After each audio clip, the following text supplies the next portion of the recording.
Hey folks, welcome back to day 2 of the Maple Street Ministries Thanksgiving Gratitude Challenge. If you are new to the channel, I am Pastor Sam Hershey. I am the lead pastor here at Maple Street Ministries. And we are, as I've already stated, in day 2 of what is going to be a 14-day challenge for gratitude. Now, yesterday we talked about counting blessings when life is normal. Today we're going to do something a little different. Today is for the person who is saying, I'm hurting. How am I supposed to be grateful right now? We're not going to do fake smiles. There'll be no Christian cliches. I know those things aren't really great. So we're just going to we're not going to do this thing. Yeah. We are talking about real, honest gratitude in the middle of real pain. I get it. Some of you are walking through real grief, sickness, financial stress, broken relationships. And a lot of people will tell you, like, you know what? You're not a good Christian if you can't cheer up. And I'm telling you, that isn't going to put you in total load. Just because you can't immediately just perk up and be happy does not make you a bad Christian. It makes you a human being. One example is that, there are still nights I kind of do this. And for those of you who don't know, my dad died in March. And there are some times when even though I know he's better, I just can't really feel grateful for that fact. I still wish he was here. But the point of all this is that God never asks us to pretend. He invites us to bring our real hearts to him. 1 Thessalonians chapter 5, verse 18 tells us to give thanks in all circumstances. Please note, it does not say for all circumstances. It says in all circumstances. God isn't asking you to be thankful for the cancer, for example, or for the betrayal, or the loss. He's inviting you to find him in the middle of it. James chapter 1 verse 2 is about joy in trials and basically tells us that this isn't about enjoying pain. It's about discovering that God in that pain is still working.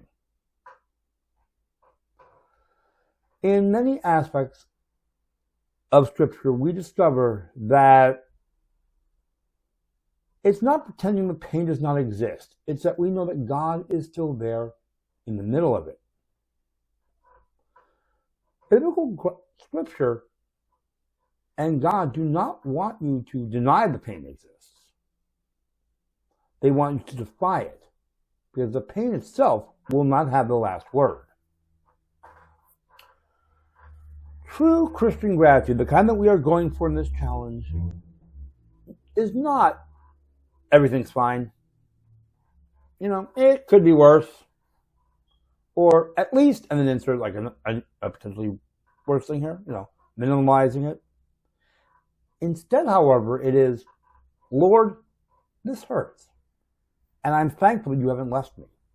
Or, I don't understand why I'm going through this. But I do see this one small gift. It's holding sorrow and gratitude at the same time.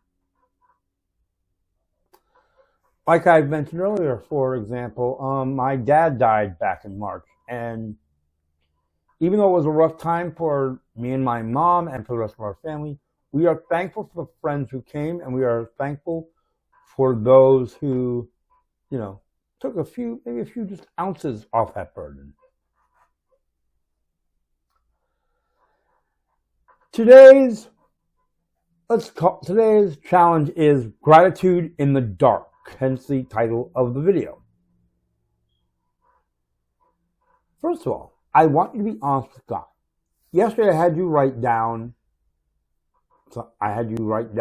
3 things we're thankful for. Well, you're going to write something down again today. And you can write down the same piece of paper or a different piece of paper or same file or whatever in your notepad, however you're doing it. Write or pray one sentence that tells God exactly what hurts right now. And then in the middle of it, in the middle of that pain, I want you to name 3 small graces that are in the middle of that pain. They don't be huge things. Maybe a person who checks in once in a while, moments of peace you have, a verse that spoke to you in the Bible, or just simply the strength to get out of bed. And I want you to thank God for those 3 without pretending that everything is okay. You can quite literally just pray, God, this still hurts. But thank you for, blank at that point. If you're comfortable, I'd like you to share one of your in-the-dark gratitudes in the comments. We can encourage each other to walk down this road. Remember, if all you can do today is whisper, thank you, through tears, that's enough. That's all you can do today. Tomorrow is day 3. And we're going to be talking about how gratitude can actually reshape the way you see your past. So this is Pastor Sam Hershey once again telling you to stick with the challenge, because God often does his deepest work in the dark. I'll see you tomorrow.